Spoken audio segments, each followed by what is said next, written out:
My name is Jack Wagner. I'm part of the Martin Tuchman School of Management, and I'd like to spend a few minutes today and talk to you about the concept that we have been developing here at the School of Management called Business with the Power of STEM. Now, you might say, well, what is my background? Why am I qualified to talk on this topic? Well, I've been a technology advisor in the business world for over 40 years. I've looked at, and tried to apply technologies to solve business problems throughout my career. And if you go back to the 1970s when I started in the business world, we were trying to solve very static business problems, looking at things like payroll and inventory and sales analysis. But if you look at the issues presented in the business world today, we're trying to solve things like employee collaboration, innovation, being able to connect smart cities, being able to enable smart homes. The technology has changed dramatically, but some of the basic business issues have not changed. One of the things that you always have to look at is using the right tool to solve a specific problem. If you're trying to solve an inventory problem, you wouldn't go out to Home Depot and buy a hammer and saw. If you're trying to build a house, you might go to Home Depot and buy some hammers and saws and nails. But tools are an integral part of any business. There are times when the typewriter or the slide rule were the tools that people use to solve business problems. And then as businesses evolved, so have tools. But there's one thing I want to introduce to you, and there has been something that has evolved over the years called a network. Now, I don't mean a telecommunications network, but there are certain things that gave companies or nations an advantage in the business world. And that was things like developing the highway network, or developing the shipping network, or developing a transportation network, or the electrical grid. These are basically tools that are used to solve business problems. And we'll talk more about the evolution of these tools as we go through this presentation.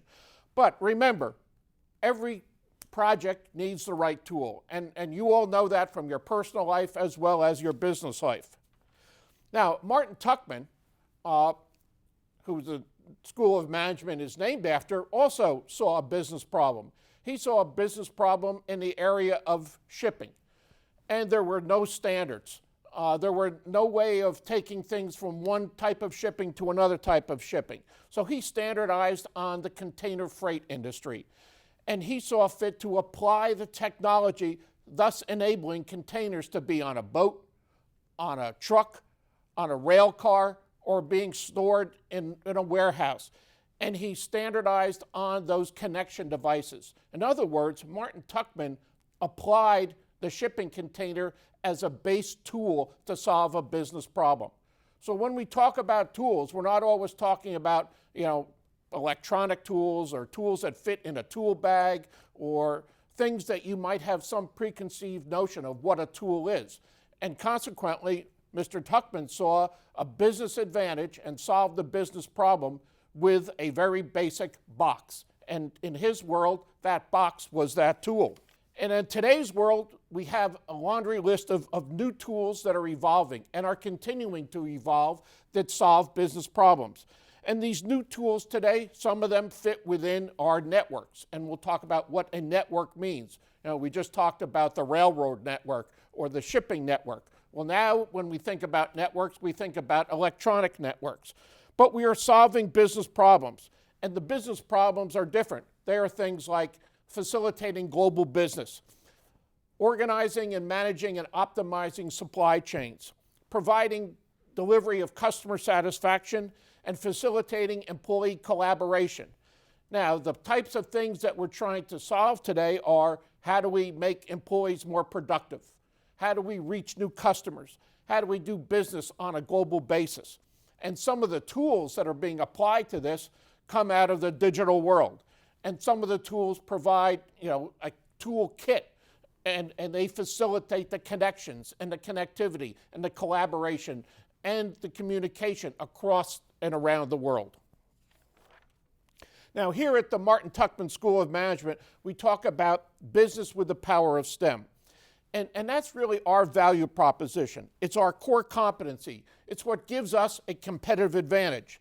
And basically, it's our promise. Now, What is a value proposition? Well, a value proposition is what differentiates us. It's what makes us relevant. It gives us a compelling argument to compete. And it also is enduring. It's not something that's going to come and go, like anything else changes every other year. But it's our promise to educate the NJIT community such that they can be successful in the enterprise economy. And we want to live those values and share the power. And that's what Business with the Power of STEM is all about. Now, this applies to all different business models.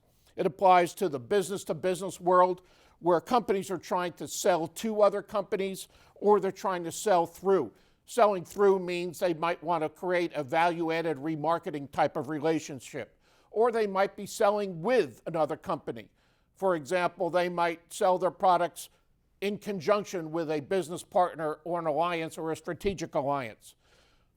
Think of some names that participate in these kinds of environments. When have you ever gone out and bought an Intel product? Probably never. But every one of you has a device that probably has a sticker on it that says Intel inside. So what does that mean? Intel has business relationships with many, many different companies, thousands of companies. And they decided early on that was their competitive advantage. So yes, they are in the business-to-business world, but how do they facilitate that? How do they manage that business relationship? And those are the kinds of things that are so complex in the business world today. So business to consumer, Amazon to the world. But is that the only business Amazon is in? Absolutely not. Amazon is now a leader in business-to-business world in terms of creating a marketing structure that other companies can fit into. So, Amazon is one of those companies that has grown up, in my lifetime. And, we knew them as a bookseller. Well, they've taken that model of selling books and have far gone beyond that. And then we all know the consumer-to-consumer marketplace. But all of these business models have one thing in common. They have business issues. They have business problems, and they need to apply tools to solve their business problems. So we always ask, why do some companies succeed? Why do some companies fail? You don't have to look very far. Go to the Wall Street Journal, and you'll see articles on some companies coming out of nowhere having phenomenal success, and some companies that have been around forever disappear off the marketplace. Companies like Kodak, companies like Blockbuster, companies like Xerox. What happened to them? They were world leaders, and now they're gone. So it's a long list of issues. Some companies are at the right place at the right time. Others, their success is based upon their intellectual property. Maybe it's the rigor of their employees, their leadership. There's no single answer. However, there are some key elements that you need to look at relative to companies succeeding in the experience economy today. And one of the things that sets things apart in the business world today is data, is a key element of every company's success. You need information, you need data to be able to make quick decisions. You need to have speed and agility. There's this concept of clock speed. And we all think clocks continue to go at the same rate and pace. And that's a good news. However, the clock speed of business continues to increase. The increase is in how you make decisions, where you make decisions, how quick you need to make decisions to be competitive and to be flexible. Continuity and compliance is more and more important these days. Innovation is a key driver for all industries. When did we ever think we would see, the automotive industry being afraid of companies like Google and Amazon and Tesla? When did we think the hospitality industry would fear companies like Airbnb, companies that no one heard of a few years ago? When did the taxi and limousine business think that they would be competing against something called Uber that basically has no physical assets?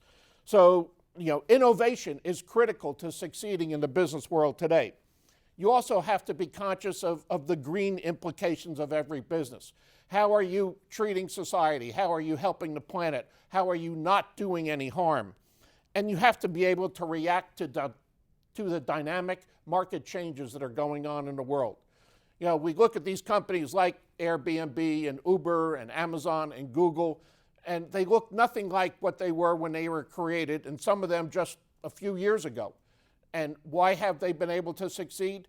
Because they're quick, they're applying the right tools, they're making the right decisions, and they're establishing themselves as an experience economy company. Now, part of that is being able to make quick decisions. We all know we can make better decisions if we have more information. The concept of data has been around since the beginning of time.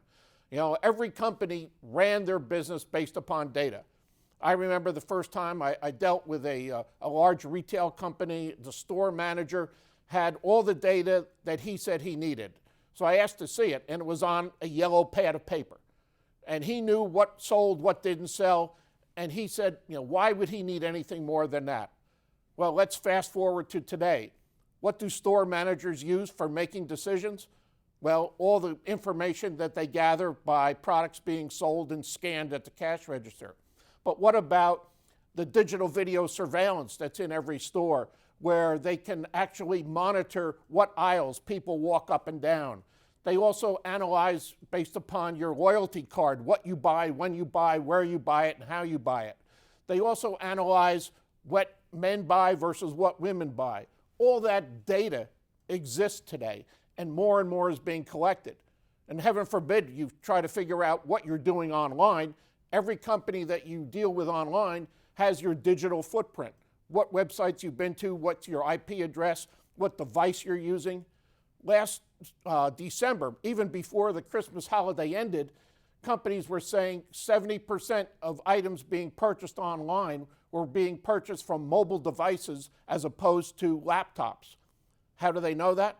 Because they're collecting all that data. Well, the data is raw material, so you need to collect it and organize it, and that's step one.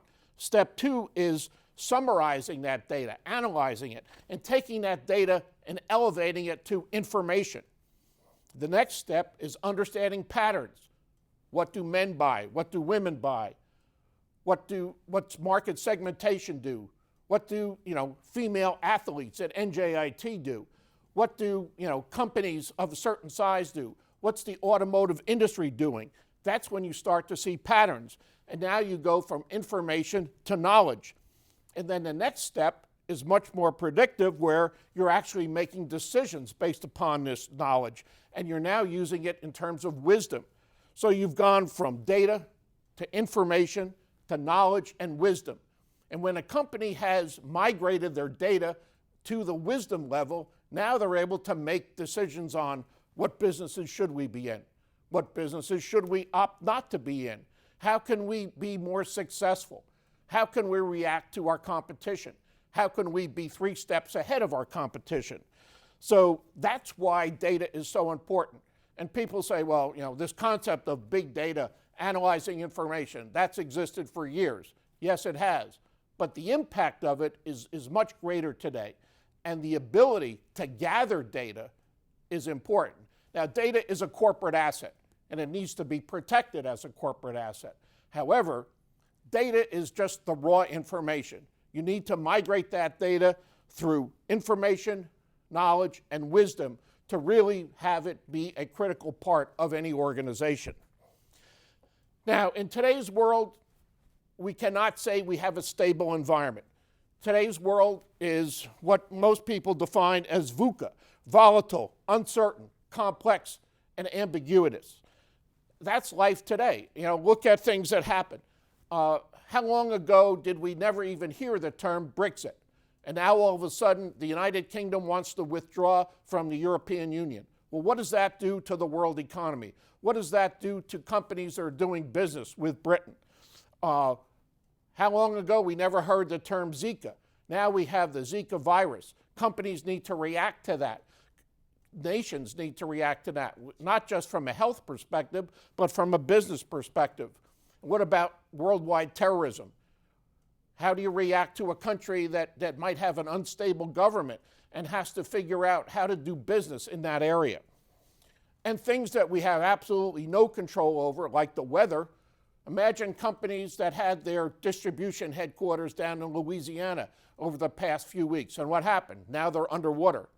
So how do they react to the fact that they no longer have any inventory? They no longer have a production facility if they had a manufacturing facility in that area. So you look at companies that have been so good and have grown so rapidly, like Amazon, Uber, Netflix, Airbnb. They have managed in this VUCA environment. Now, VUCA was a term that was derived out of the military. And obviously, from a military perspective, everything is volatile, it's uncertain, it's complex, and ambiguous. However, look around the world today. That's exactly the world that we're dealing with from a business perspective. So why should the School of Management students care about VUCA? Because they will be going into a business world where they have to manage in that environment. There's management implications, there's organizational decisions that have to be made, and there's leadership opportunities for somebody to stand up and manage in this very complex world. That's why, we're not going to get rid of volatile complexity and the ambiguous and uncertainty of the business world. That's here to stay. However, we have to equip our students with the capability to manage in that environment. What does that mean from a business perspective? No longer do companies do business within the confines of their four walls of that company. Everything is done with partnerships, with alliances, dealing with the competitive environment, competitors that you might not know before. When would General Motors consider Google a competitor?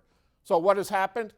All of the main automotive organizations have opened up facilities in Silicon Valley such that they can start to figure out how to integrate all their technologies into their new models. What did they do up until this point? Every year they produced a new car with a new model. Was it really a radical change? No, most of them were cosmetic. But now they have to look at self-driving cars, intelligent cars, fuel-efficient cars, electric cars. So the game has changed. And so you need to look at your client base. Who are your clients? Blockbuster knew who their clients were, and what happened? They all went away. They all went away in one fell swoop when something called Netflix came out. So competition, you cannot say, I understand my competition. Your competitor might not even exist today, and tomorrow he or she might put you out of business. So business processes haven't changed. Business is a process-driven facility. You don't just jump into a business and say, I want to be in a certain business and there I go. You have to look at what are the drivers? Why do you want to be in that business? What business problem are you trying to solve? And then apply your strategies. How do I address the strategies to be successful in that business? How do I collaborate? Do I have the intellectual capital to do it myself? Do I go and bring in some partners? And then finally, now that I have a strategy in place and a business plan, how do I enable it? How do I make it happen?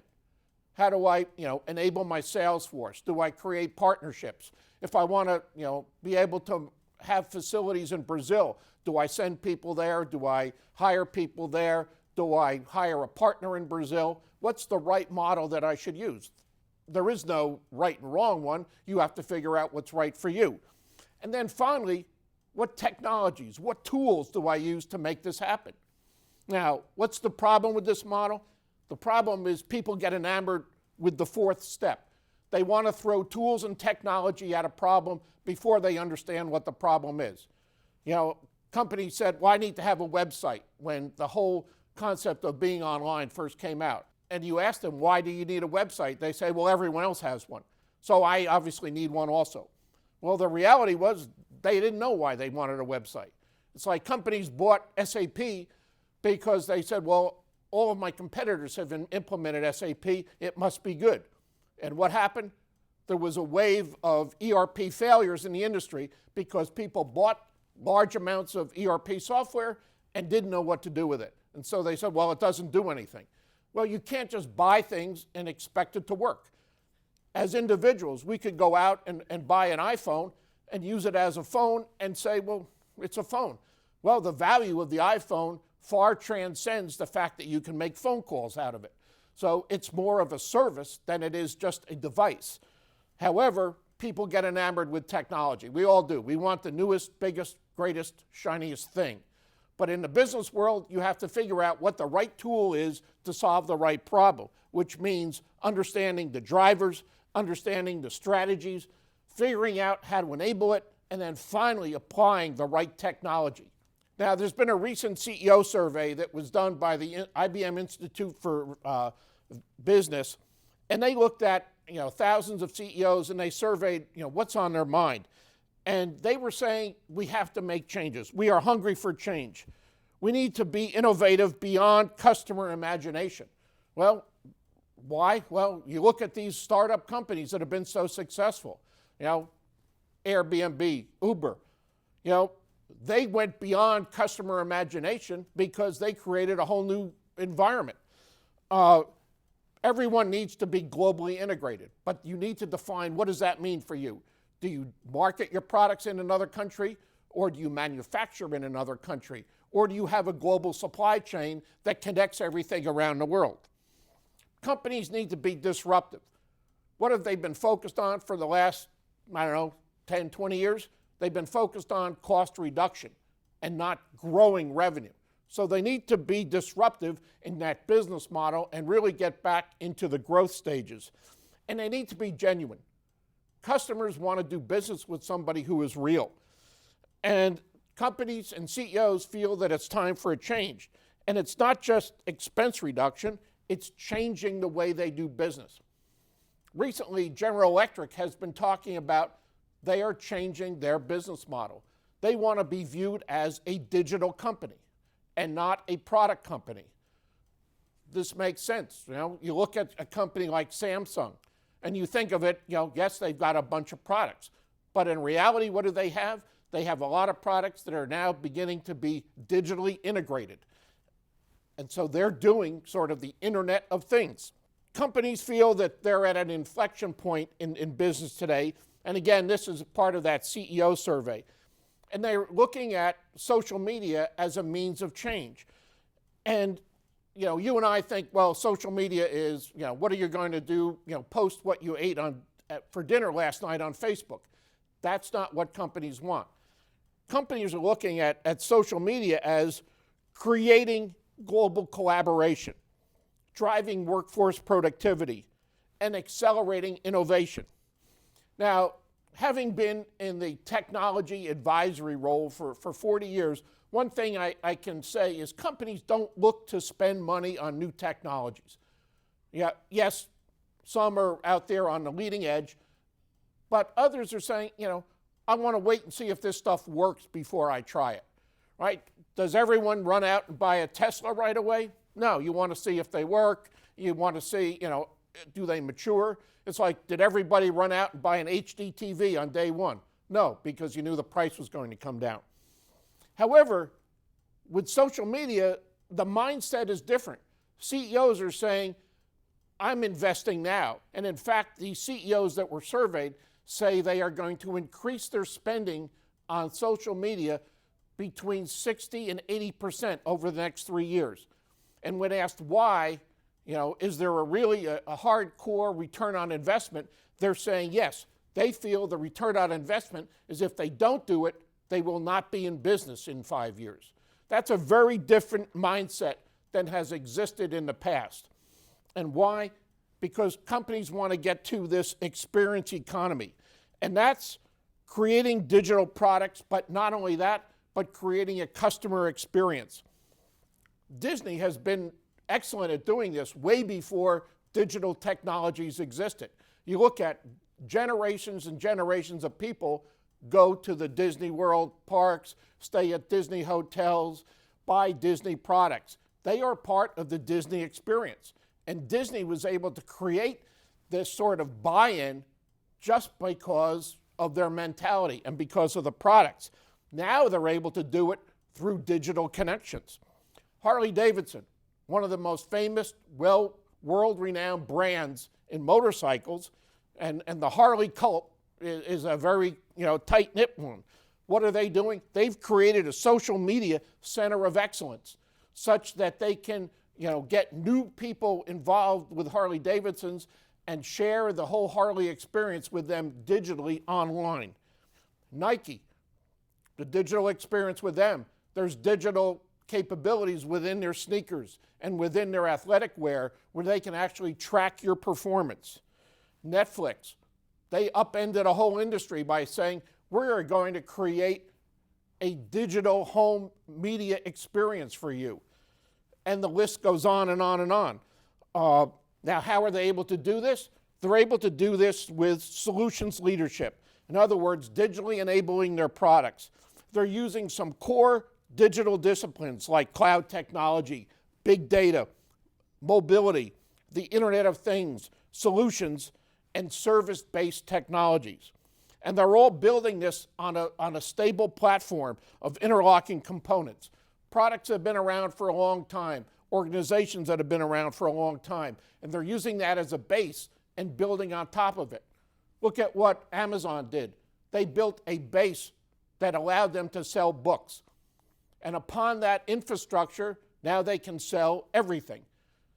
And not only that, they use that to expand their business to be the world's largest provider of cloud services. They're also the world's largest marketing organization, the world's largest fulfillment organization.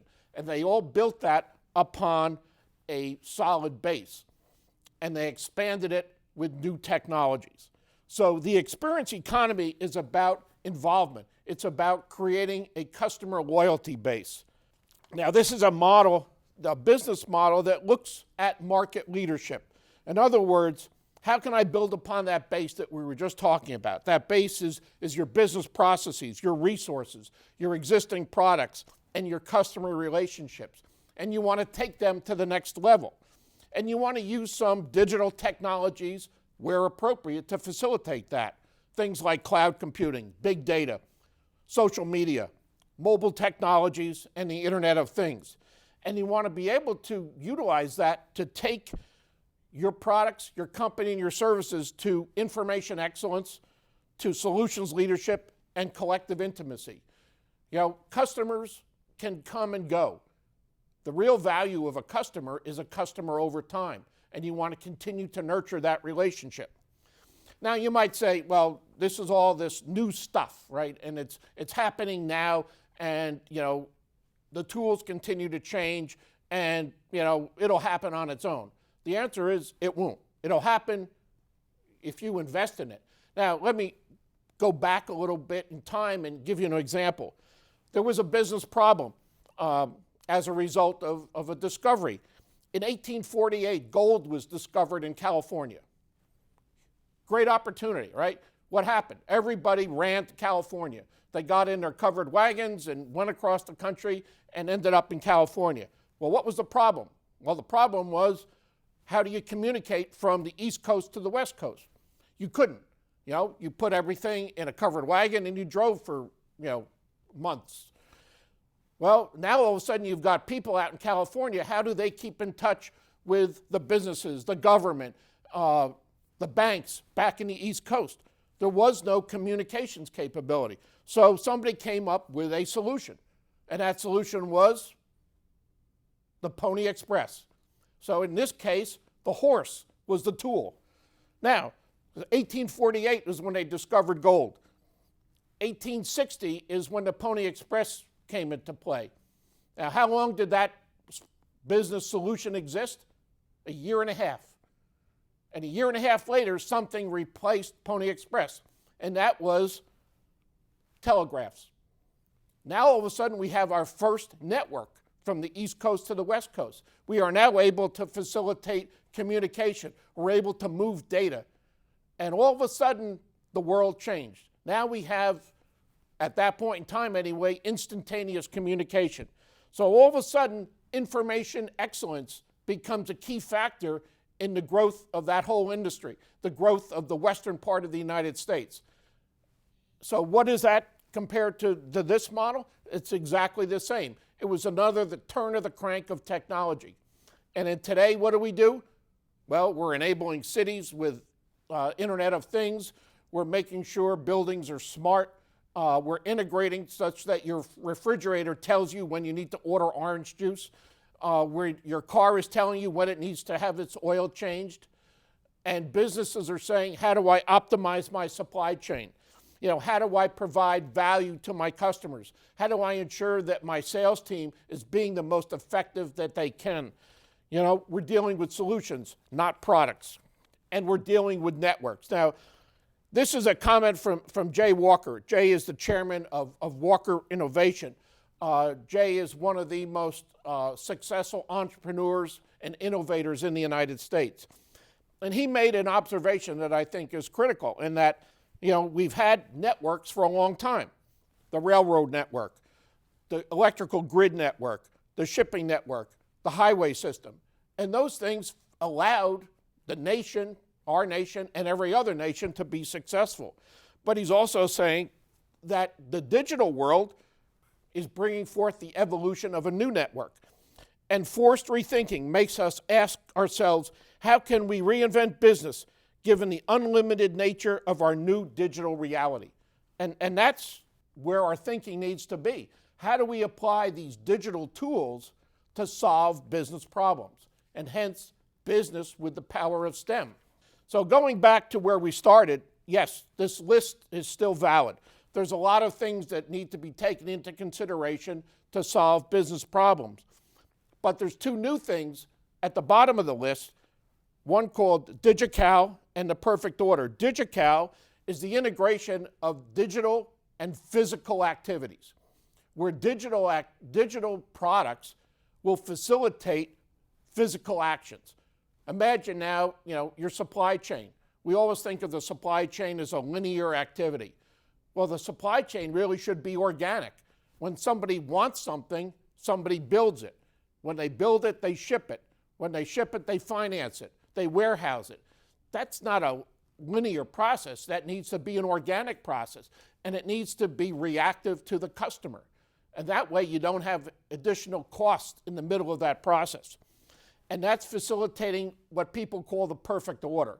And by perfect order, I don't mean from a quality perspective. I mean delivering the right thing to the right person at the right time at the right price. How do you do that? You use the right tool. Going back to our earlier discussion, don't throw all these tools at the problem. Figure out what is the problem and use the right tool. Now, someone else had that idea in mind, and that someone else was Steve Jobs, when he said, don't think about the technology, think about the business problem. And the more you think about it, that is really business with the power of STEM at work. Power of STEM says, let's apply these new tools and technologies to business problems, but figure out which is the right tool to take out of your toolbox and apply to this business problem. So, are you ready for business with the power of STEM?